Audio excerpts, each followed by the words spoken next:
Hey everyone, Pastor George here, and today we did for Bible study Second Peter chapter 2 verses 1 through 3. And it was supposed to be more than that, but we really got interested in those first three verses of this book. And so we're going to talk about that today, which means that the study's been extended by a week. So I guess one last thing for me to prepare in a few weeks. Or to think about rather. So for this thing, right, the first part of this part of Second Peter, these first three verses are all about false teachers, right? Because you have to remember in context, Peter is talking about first why you can trust him, right? That's what we talked about last week, how he didn't bring cleverly devised myths, right? But he brings eyewitness testimony. He brings the prophetic word of truth, right? Just like prophets in the Old Testament. And so he says, just like there were prophets in the Old Testament that were good, there were also people that infiltrated Israel as false prophets, right? And if you look in the Old Testament, you'll see them pop up all the time, right? Jeremiah deals with them, but other people deal with them as well. They're the prophets that tell the kings of Israel that what they're doing is okay, right? They tell them kind of what they want to hear.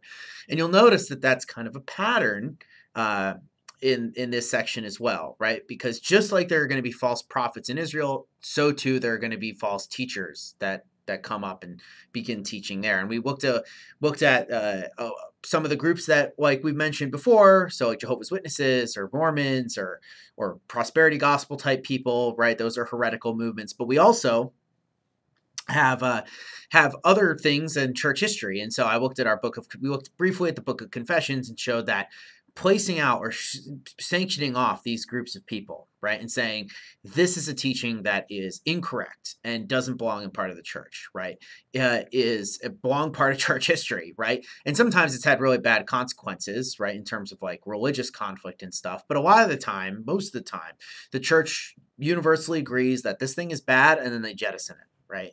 So these are usually things that really involve the person of Jesus, the Trinity, right? Salvation, how people interpret these really important concepts in our faith. And if those things are messed with or changed in a way that benefits someone, then you can tell that that's being heretical, right? And so they bring people the teachings that they kind of want to hear, right? We looked a little bit at Second Timothy as well, where Paul talks about, he warns Timothy that people are going to go for teachings that itch their ears, right? That have itching ears for things that are going to agree with them. And so we have to be careful of that, right? When we engage with teaching, not to give into, oh, this thing agrees with me, or this person that I'm listening to is just telling me exactly what I want to hear all the time, right? Because the worst thing that can happen is we can just start following or listening to someone just because they tell us what we want to hear all the time, right? That's usually a good time to not to not to stop following them, but to check yourself, engage with people who disagree and stuff like that. And if you still do, then you know that they're kind of teaching truth, I guess. But if you're not doing that, then you have to be careful, right? If you're just going to get reaffirmed all the time, that's not what biblical teaching looks like.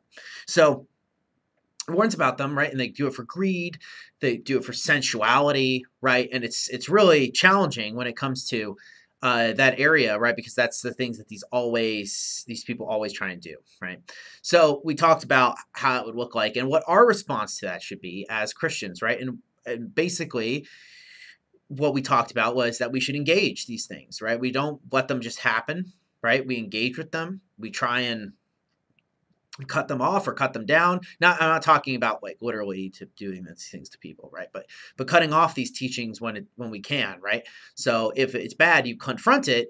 You can talk with them. You can speak truth in love, but you have to speak truth, right? Because speaking truth is important, as our text today points out. That when you fall into these heresies, you lose the truth, and then you're going to be judged. And we're going to talk about what happens to people who are judged next week.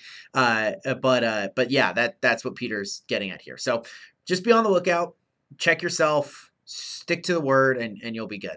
All right, all of you have a wonderful rest of your Wednesday. I will see you tomorrow for the mailbag, and peace out.